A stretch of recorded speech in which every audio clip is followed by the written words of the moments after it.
This is Canada's immigration minister. In the start of 2024, he announced the first in history international student cap. Along with the cap, he shared starting January 22nd, 2024, to get a study permit, international students will need to get a Provincial Attestation Letter, PAL, to be submitted along with other documents.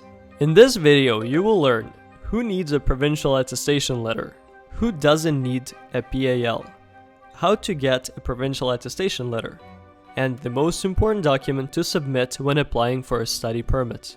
My name's Max. I'm an education influencer. I interview different decision makers, immigration lawyers, and current newcomers around Canada to help make your new chapter successful. If you haven't done so yet, I'd consider subscribing, and you can learn more by going to I'mCanadaImmigrate.com. The following students need a PAL. International undergraduate students whose study permit applications were received by IRCC after January 22, 2024. Students enrolled in graduate certificates, graduate diplomas, and international professional programs. All visiting exchange students and ESL, FSL students studying for longer than 6 months. Visiting student researchers. Finally, anyone who's exempt from requiring a Provincial Attestation Letter. Speaking of being exempt, let's see who does not need a Provincial Attestation Letter. Master's or doctoral degree students, regardless of when study permit applications were submitted. Visiting exchange students and ESL, FSL studying for under 6 months. In Canada, study permit and work permit holders include study permit holders applying for an extension. In Canada, family members of study permit or work permit holders, primary and secondary school students. Now, how do you actually obtain a Provincial Attestation Letter? It's actually simpler than many expected. British Columbia was the first province to roll out the process.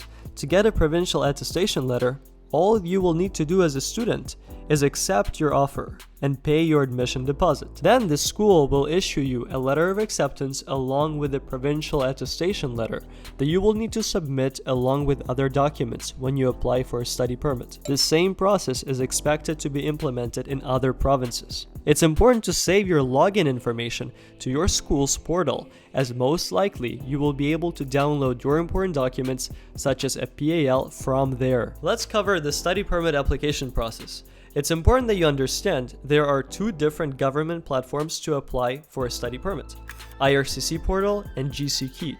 If you're applying without legal help, I would recommend the first option as there's fewer places to make mistakes. If you would like, I can make a separate video to walk you through how it works. Let me know in the comments. And if you require legal help, I have immigration lawyers on board, and we offer study permit full representation with a money-back agreement that you can learn more about by going to the description of the video.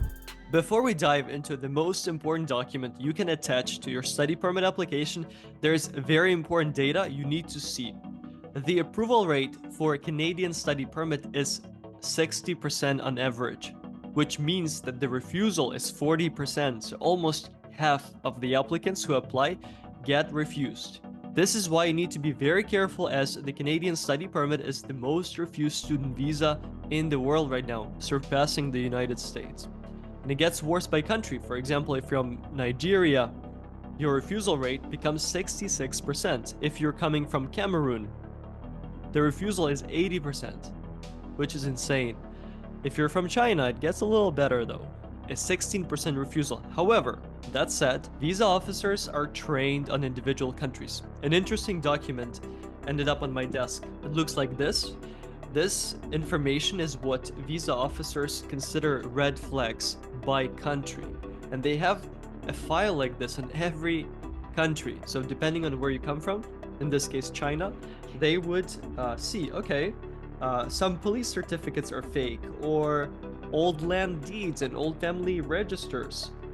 A red flag could be significant organized document fraud. Fraudulent or improperly issued education documents are easy to obtain, it says. That's why you need to be extra careful. And this brings me to the next important point. Your only opportunity to paint a good picture is your statement of purpose. This is a document also called as letter of explanation, statement of purpose. It's your only chance to communicate to the visa officer and to explain your case. It's gonna look something like this. It's gonna have an introduction, paragraph, your background, why you want to study in Canada, how this chosen program by you improves your professional standing back home, why not studying in the home country, ties to your home country, financial resources, compliance with immigration laws, and finally conclusion. Now, how can you get this letter of explanation fast and most importantly effectively so that it communicates your specific case? Well, we built something called Statement of Purpose Builder. So if you go to Canada Immigrate and you click on the SOP Builder, you can learn more about this fantastic AI product that we built by training it on what's worked for us for years for our immigration lawyers and consultants. And this is how it works. Once you get this SOP Builder, you're brought to this question form. Let me show you how it works. So within the SOP Builder, when you get it, you get this two-step process. The first one is you fill out the form with a lot of personal information that's meant to craft a custom letter of explanation, and then you download it. So for example, this section is just some contact information. The next one is on what you're going to study and what you already studied. So for this example, since we have a lot of people from China, I said that I had a bachelor's degree in computer science from Fudan University, and now I'm going to study a post-diploma certificate in cybersecurity at Bow Valley College. Then it asks you about your experience, and you can explain it in many ways, be it if you were a businessman, entrepreneur, or a businesswoman, or alternatively, if you worked, in most cases, people who were employed, for example, 5 years of work experience as a junior software engineer at China Electronics. The next section of questions is about your background in terms of travel, visa overstays, your family ties, which is another important factor in your study permit application. So I said that I have a wife and a 5-year-old son. Next, this is more financial, so basically how much money you have to support yourself. Now, the new minimum requirement, attention, is $20,000 a year in living expenses plus your tuition fee. So whatever the duration of the study program, you need to show you have enough money for that period of time. Now, the current salary. So this is very interesting. We built the system so that it builds a bridge in the eyes of the visa officer. Right now, your position is mediocre. But if you were to study in Canada, you build a bridge to another place in your career, which is a very high-paying position or a position with more responsibilities and more power. This is where we ask you, how much do you make right now? And then what do you do right now? And what position could you take if you were to be promoted? And in this case, you need to think a few levels ahead, not just the next level, but 2, 3, 5 levels ahead. For example, this one says, I could get promoted to director of cybersecurity at my company. Perfect. Next, and this is the final set of questions. This is how much you'd make in the higher role. Ideally, you have a job offer from your company or another firm, but if that's not the case, it's still okay. You can find what the market pays for that higher position and use it as proof. Now, why did you choose to study this program in Canada? This is really good. You can use something similar. I encountered an obstacle in my career growth as I do not have foreign education, specifically from North America. I am not able to get promotion opportunities. If I study cybersecurity at Bow Valley College, I would increase my professional value in China. So back to your home country, because guess what? This crazy refusal rate, the overall refusal rate of 40%, it's mostly caused by one reason, by lack of home ties. And this helps you overcome that lack of home ties. Next, why is your home country not the best choice for furthering education? Why can't you study at home? Why do you need to spend so much money going to Canada, going abroad? Because my home country does not have sufficient academia and research base to provide quality cybersecurity programs. Therefore, I want to stand out in the applicant pool here in China, back home. I need to study in Canada.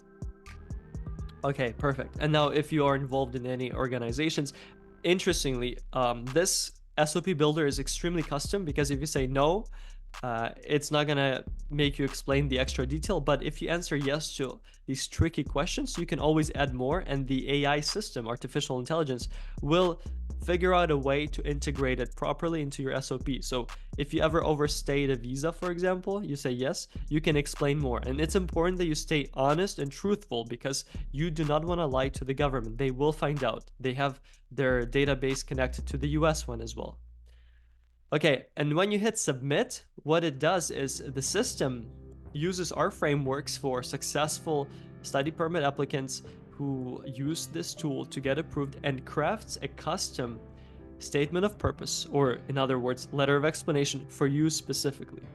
And the beauty of it is that you can always adjust it, edit. You end up with something, as I showed you before, like this, but let's give it a few seconds and see what it comes up with. There you go. So your statement of purpose is now ready. Again, introduction, professional background, and as I said, you can edit. So for example, if you talk about return on investment, it's recommended that you have some proof. So you can say something like, see the attached job offer. There you go. And you can attach it right next to your supporting documents in your client information. So this would be basically your statement of purpose. You can download it here. Boom. Now you have it. Open up.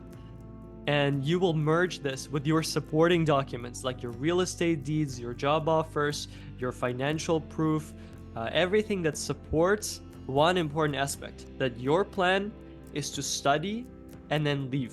So your intentions are temporary. If you're interested in our SOP builder, the link will be in the description to this video. If you need help with your application, as always, all the links will be in the description to this video. Please like this video if you got some value, and comment below any suggestions for future videos. The ones that get the most likes will most likely turn into actual content. Thank you for watching, and I'll see you in this video next.